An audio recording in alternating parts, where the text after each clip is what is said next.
सभी को प्रणाम, अनंत अनंत आभार। आप सभी का आज के स्वाध्याय में हृदय से स्वागत है।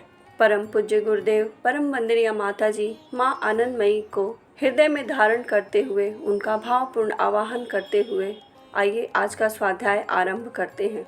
डे 17 शीर्षक है अमा। एक शहर में एक ब्राह्मण रहता था। एक दिन वह अपनी कन्या, पुत्र व पत्नी के साथ सोया हुआ था। अचानक एक आवाज़ सुनकर उसकी नींद खुल गई। नींद खुलते ही उसने देखा एक बड़ा सा सांप उसकी पत्नी, पुत्र और कन्या को डस कर उसके ही सामने से चला जा रहा है और उसके ही आंखों के सामने सांप के काटने से मृत उसके स्वजन, पत्नी, पुत्र और कन्या पड़े हुए हैं। यह देख शोक से पागल हो वह ब्राह्मण सांप को मारने के लिए उसके पीछे दौड़ने लगा। कुछ दूर जाने पर उसने देखा सांप कहाँ है। सांप का तो अता पता ही नहीं है। वहाँ तो दो सांड खड़े हैं, उनके सिर पर बड़े बड़े सींग हैं। देखते ही देखते दोनों सांडों में लड़ाई होने लगी। यह देख ब्राह्मण 10 हाथ दूर हट गया। दूर खड़े होकर वह यह लड़ाई देखने लगा। यह लड़ाई ज़्यादा देर तक नहीं चली। थोड़ी ही देर में ब्राह्मण देखता है कि दोनों सांड लड़ते लड़ते गिरकर मर गए। अब वहाँ एक सुंदर कन्या खड़ी थी। बिल्कुल विस्मय कर देने वाला ये प्रसंग है कि ऐसा क्या हुआ कि उस सांप ने उसके सारे स्वजन को, परिजन को, परिवार के सदस्य को, सबको काट लिया और फिर वह उसका पीछा किया कि उसने क्यों काटा और उसको मारने तो उसने सांप का रूप धारण कर लिया। या वो सांप के बदले वो वहाँ 2 बैल दिखने लगे, 2 सांड दिखने लगे और उसके बाद फिर उन दोनों में लड़ाई हुई और वे दोनों मर गए। और फिर उसके बाद वहाँ कन्या खड़ी थी। तो ये बिल्कुल विस्मय कर देने वाला है। आइए देखते हैं इस प्रसंग में आगे क्या हुआ। यह सब देख ब्राह्मण अवाक हो गया। यह सब जादुई माया है, ब्राह्मण ने सोचा। पर यह जादुई माया अभी खत्म नहीं हुई थी। इसी बीच उस कन्या को लेकर 2 युवकों में लड़ाई छिड़ गई। दोनों ने कटार निकाली और एक दूसरे को घोंप कर दोनों ही दुनिया से विदा हो गए। वह कन्या एक तरफ चलने लगी। ब्राह्मण तो सोच ही नहीं पा रहा था कि उसकी आंखों के सामने यह सब क्या चल रहा है, वह क्या देख रहा है। वह कन्या काफ़ी दूर चली गई थी। यह देख ब्राह्मण भी उसकी तरफ दौड़ा दौड़ा गया।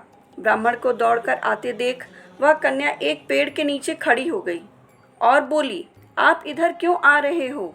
यहाँ से भाग जाओ। ब्राह्मण तब तक उसके पास पहुँच गया था। उसने कहा, क्यों भागूं? तुम कौन हो? मुझे बताओ। पहले देखा तुम एक शैतान सांप हो। तुमने मेरे परिवार को निश्चिह्न कर दिया। दूसरे क्षण तुम 2 सांड बनकर लड़ाई करने लगी, यहाँ तक कि लड़ते लड़ते मर भी गई। थोड़ी देर बाद देखता हूँ कि तुम मरी भी नहीं, उन दोनों को मारने के लिए एक सुंदर कन्या के रूप में उपस्थित हो गई। फिर मुझे जाने के लिए कह रही हो। क्यों जाऊँ? किसी तरह नहीं जाऊँगा। पहले बताओ तुम कौन हो? तुम कौन हो?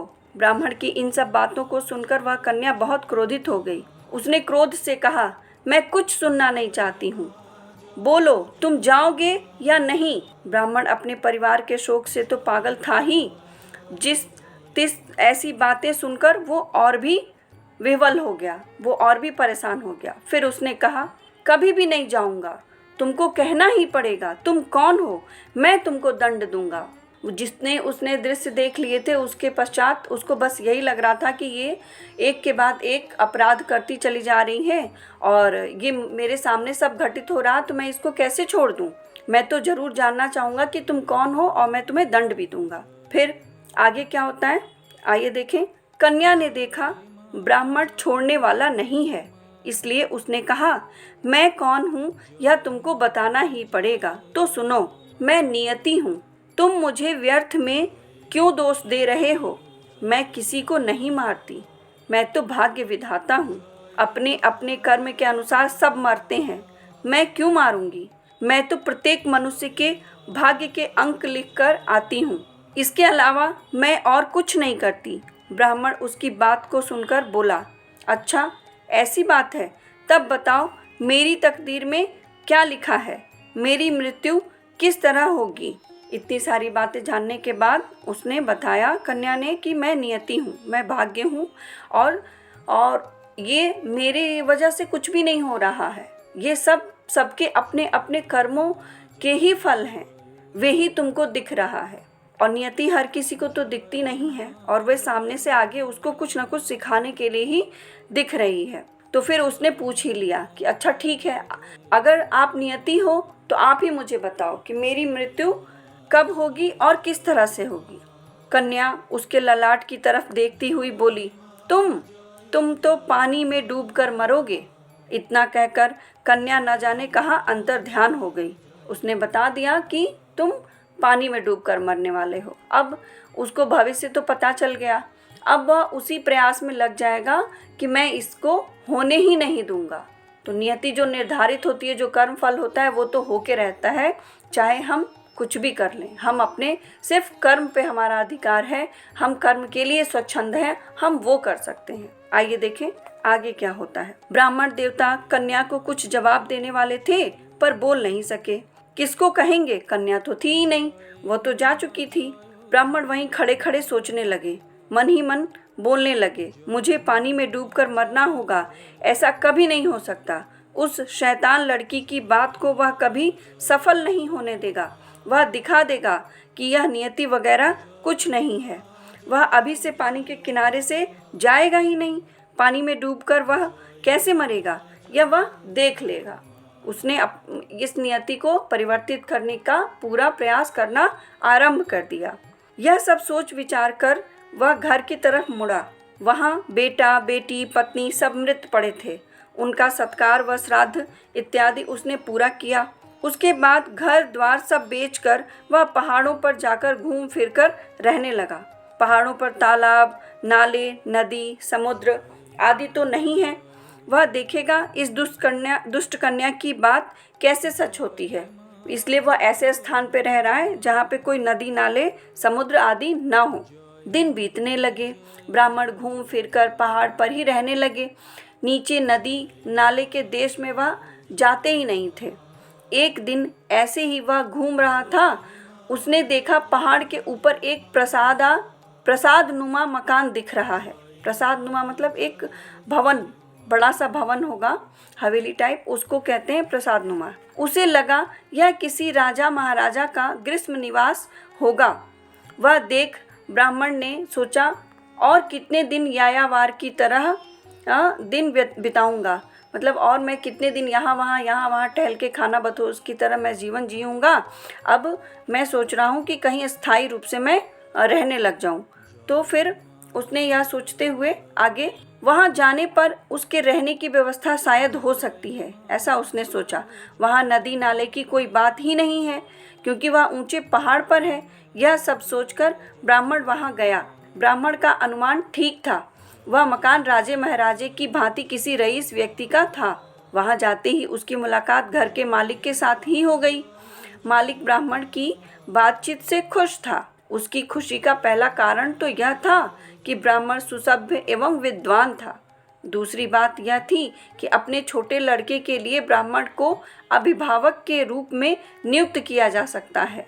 ऐसा विचार करके उसने ब्राह्मण के सामने बात रखी। ब्राह्मण तो खुशी से नाच उठा। वह तो ऐसी ही व्यवस्था चाह रहा था। उसके यायावार जीवन की परिसमाप्ति के लिए इससे अच्छा अवसर और क्या ही हो सकता है। अब ब्राह्मण वहाँ रहने लगा। भगवान ने कितनी अच्छी व्यवस्था कर दी, जैसा वह सोच रहा था वैसी ही व्यवस्था हो गई। परंतु नियति तो जब होने वाली होगी वो तो होगी ही। ये भी तो नियति में ही था, तुम्हारे ही कर्म थे, तभी तो तुम्हें ये सारे परिणाम मिले हैं। आइए देखें आगे क्या होता है। ब्राह्मण देवता की विद्वता और व्यवहार से सभी खुश थे। मुख्य बात तो यह थी कि मालिक का छोटा बेटा पूरी तरह से ब्राह्मण का अनुयायी बन गया।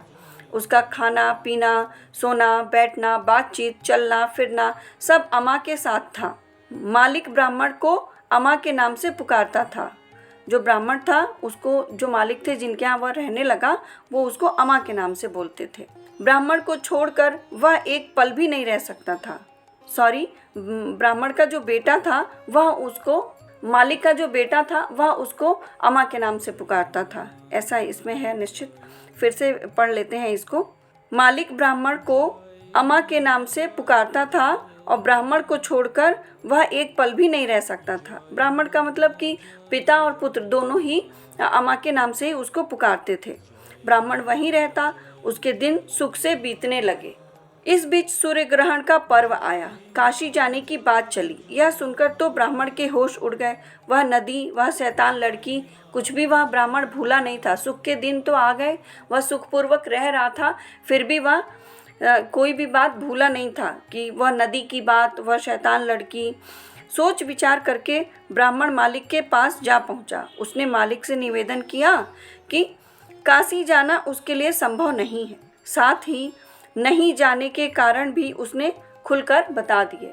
वह जाना भी नहीं चाहता था और नहीं जाने का जो भी कारण था, पूरा वृत्तांत उन्होंने खुलकर उनको अपने मालिक को बता दिया।